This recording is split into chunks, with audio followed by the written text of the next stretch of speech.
سوات میں امن کی بگڑتی ہوئی صورتحال کے خلاف مختلف علاقوں میں احتجاجی ریلیاں نکالی گئی اور مظاہرے کیے گئے۔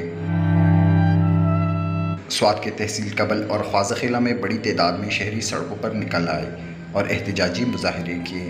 مظاہرین نے ہاتھوں میں پلے کارڈز اور بینرز اٹھائے رکھے تھے جس پر امن کے حوالے سے نعرے درج تھے۔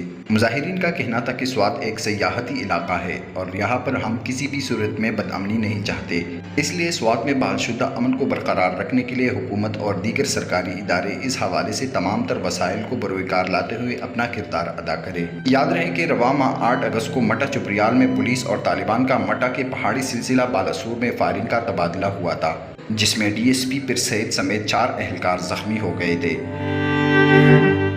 اس واقعے کے بعد سوات کی مجموعی صورتحال تشویشناک ہے اور لوگوں میں طالبان کی دوبارہ آمد کے حوالے سے خوف و ہراس پایا جا رہا ہے۔